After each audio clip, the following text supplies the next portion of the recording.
Hello my dear students, एक बार फिर से आपका स्वागत करूंगा अपने चैनल पर। और आज आपके लिए जो वीडियो लेकर आया हूं वो है क्लास 12th के लिए अकाउंट्स का topic, that is comparative statement. वो भी बच्चों की डिमांड पर मुझे ये वीडियो तैयार करना पड़ा है, क्योंकि बच्चों ने बोला कि अगर मैंने आपको पहले कैश फ्लो के ऊपर एक वीडियो दिया था और बच्चों ने काफ़ी उसे अप्रिशिएट किया, तो ये भी एक वीडियो आपके लिए हेल्पफुल होने वाला है, क्योंकि कुछ क्वेश्चन ऐसे हैं जो मैंने बहुत ही डिफरेंट वे से सिलेक्ट किए हैं, चूज़ के लिए। और आप मुझे दूसरे चैनल तरन सर ब्लॉग्स पर भी फॉलो कर सकते हैं, और साथ में इस वीडियो की डिस्क्रिप्शन बॉक्स को देखना मत भूलिएगा, वहाँ पर आपको कुछ और लिंक्स भी मिलेंगे। और किसी भी तरह का आपका कोई रिक्वायरमेंट है, कोई सजेशन है, तो कमेंट सेक्शन में जाके बता सकते हैं। तो फर्स्ट क्वेश्चन देखते हैं, what does the interpretation of final statement includes. जो इंटरप्रिटेशन होती है फाइनल स्टेटमेंट्स की, उसमें क्या कुछ होता है। जैसे कि यहाँ पर मैंने ये क्वेश्चन 1 लिखा है, तो इसमें हमें देना है आंसर। एक तो सबसे पहले उसमें क्या मिलेगा, एक तो क्रिटिसिज्म्स और एनालिसिस होंगे, सबसे पहली बात।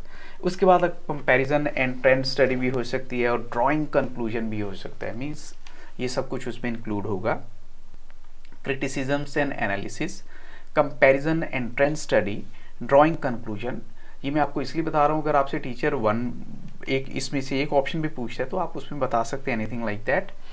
अब चलते हैं क्वेश्चन 2 के लिए। हॉरिजॉन्टल एनालिसिस को और किस नाम से जाना जाता है, तो इसे जिस नाम से जाना जाता है that is called as dynamic analysis. इसे डायनेमिक एनालिसिस के नाम से भी जाना जाता है।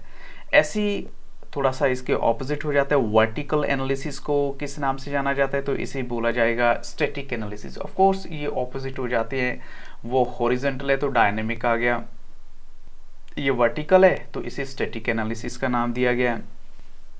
Comparative statements are also known as. Comparative statements को और किस नाम से जाना जाता है, तो यहाँ पर हम कहेंगे जो राइट आंसर है वो क्या है, yes of course that is horizontal analysis. In fact आज ही आपके लिए ये पॉइंटर भी लेके आया हूँ। तो मेरा जो है ये क्वेश्चन था यहाँ पे, जैसे कंपैरेटिव स्टेटमेंट्स, ये वाली ये है कंपैरेटिव स्टेटमेंट्स को और किस नाम से जाना जाता है, तो इसका जो है राइट आंसर है वो है हॉरिजॉन्टल एनालिसिस के। ऐसे जो कॉमन साइज स्टेटमेंट्स है उनको किस नाम से जाना जाता है, they are also known as तो वर्टिकल एनालिसिस। ये थोड़ा सा मिक्सअप्स हैं सारे के सारे, बट आपको माइंड में रखनी है। The most commonly use tools for financial analysis are. जब आप फाइनेंशियल एनालिसिस करते हैं तो इसके लिए कौन से जो मोस्ट कॉमनली टूल्स हैं वो यूज किए जाते हैं, तो सबसे बड़ा तो इसमें आता है comparative statement, common size statements हो गई, फिर ट्रेंड एनालिसिस हो गए, और रेशियो एनालिसिस हो गया, फंड फ्लो एनालिसिस है, और फिर कैश फ्लो एनालिसिस भी इसी कैटेगरी में आता है। तो ये कुछ एक ऐसी हमारे पास टूल्स हैं जो यूज़ किए जाते हैं फाइनेंशियल एनालिसिस के लिए। नेक्स्ट मेरा क्वेश्चन है, व्हेन बैड पोजीशन ऑफ, जैसे अगर कंपनी की बिजनेस की बैड पोजीशन है लेकिन उसको आप डिपिक्ट कर रहे हैं बहुत अच्छा और बोल रहे हैं कि इट्स गुड, तो इट इज़ नोन एज, ये फिर किस नाम से जानी जाती है, तो this is known as window dressing. इसे हम विंडो ड्रेसिंग का नाम देंगे। जब कंपनी की पोजीशन अच्छी नहीं है लेकिन हम उसे, बिजनेस की पोजीशन अच्छी नहीं है, उसे हम बोल रहे हैं कि ये बहुत अच्छी है, तो इसे जाना जाता है विंडो ड्रेसिंग के नाम से। और कंपैरेटिव फाइनेंशियल स्टेटमेंट्स क्या शो करते हैं, वो शो करती हैं effect of business decisions on A companies bottom line. तो इफेक्ट ऑफ बिजनेस डिसीजंस, यानी बिजनेस डिसीजन के जो भी इफेक्ट हैं वो कंपनी की बॉटम लाइन पे जो भी उसका इफेक्ट है वो शो होता है। आगे क्वेश्चन है, why financial analysis become significant. अब फाइनेंशियल एनालिसिस जो है वो सिग्निफिकेंट यानी इंपॉर्टेंट, महत्वपूर्ण क्यों हो जाते हैं, तो because it measures the efficiency of business. इससे पता लगता है कि आपकी बिजनेस की एफिशिएंसी क्या है। ऑफ कोर्स जब आपके पास फाइनेंशियल एनालिसिस होंगे, आप देखेंगे कि आपने कितना प्रॉफिट हुआ एक साल के अंदर, कितना आपने लॉस गेन किया, तो वो आपकी एफिशिएंसी को शो करेगा। अब इसके बाद है जैसे कंपैरेटिव फाइनेंशियल स्टेटमेंट्स हैं, ये एक्चुअल में होती क्या है, तो सिंपल सी एक क्वेश्चन है, आपकी टेक्स्ट बुक्स में से ही लिया है मैंने वैसे। तो कंपैरेटिव फाइनेंशियल स्टेटमेंट्स क्या हैं, जब फाइनेंशियल स्टेटमेंट्स जो हैं दे फिगर्स फॉर 2 और मोर ईयर्स। अब देखिए 2 या 2 से ज़्यादा साल, they are placed side by side to facilitate comparison, और उनको एक दूसरे के साइड में रख के कंपैरिजन किया जाता है, they are called as comparative financial statements. देखिए कंपैरिजन तो तभी होगा ना, एक पिछले साल का उठा लीजिए, एक करंट ईयर का उठा लीजिए, दोनों को आप रख दीजिए पैरेलल, और फिर उसके बाद जो आपका रिजल्ट है वो आपको बताएगा कंपैरिजन करके।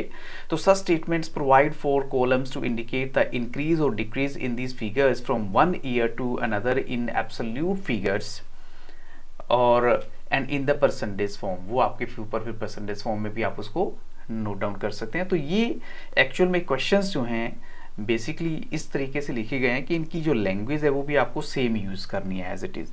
ऐसी ऑब्जेक्टिव बताइए कंपैरेटिव फाइनेंशियल स्टेटमेंट्स के, तो इसके ऑब्जेक्टिव भी कवर हो जाते हैं। तो सबसे बड़ी बात क्या है, कंपैरिजन से आप जज कर सकते हैं, सिंपल सी बात है। जैसे पहला इसमें है, एक तो to make the data simpler and more understandable. सबसे बड़ी बात क्या है, आप अपने डाटा को बड़े अच्छे से क्लैरिफाई कर पाते हैं, आपके मन में कोई डाउट नहीं रहता।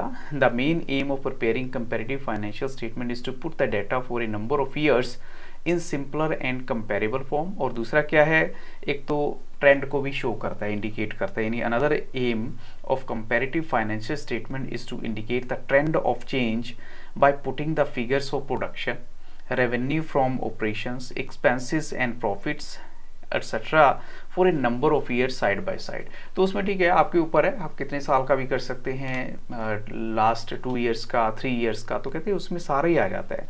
जो रेवेन्यू आपको मिला है डिफरेंट ऑपरेशन से, जो एक्सपेंसेस या प्रॉफिट आपने ये जो प्रॉफिट लिया है, जो खर्च किया है, और ये सारा का सारा रिकॉर्ड जो है ये आपकी स्टडी को और भी ज़्यादा इजी बना देता है। इसलिए कहते हैं कि जो कंपैरेटिव फाइनेंशियल स्टेटमेंट्स है वो बहुत इंपॉर्टेंट है हमारे लिए।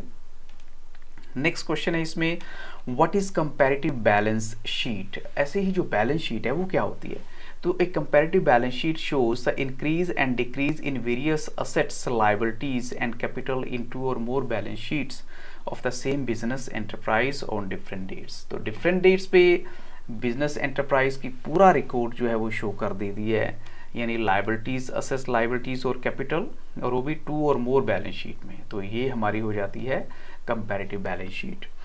एडवांटेज क्या है कंपैरेटिव बैलेंस शीट का, ऑलमोस्ट इसका भी सिमिलर रहेगा। It shows light on nature, size and direction of change in respect of each item of balance sheet. अब देखिए वहां पर हमने क्या था, मेन था प्रॉफिट एंड लॉस, लेकिन यहाँ चेंज को हम देखेंगे, क्या चेंज आया है पहले के कंपैरेटिवली, अब क्या चेंज आया है, वो सारा का सारा इसमें हमें पता लग जाता है। इसके अलावा what is a comparative statement of profit and loss. अब देखिए बच्चों, ये क्वेश्चंस तो आपके सामने मैं शो कर रहा हूँ, अगर आपको फिर भी आंसर क्लियर नहीं होगा तो आपके पास मटेरियल तो होगा। अब जैसे कंपैरेटिव स्टेटमेंट है प्रॉफिट एंड लॉस की, ये एक्चुअल में क्या चीज़ होती है।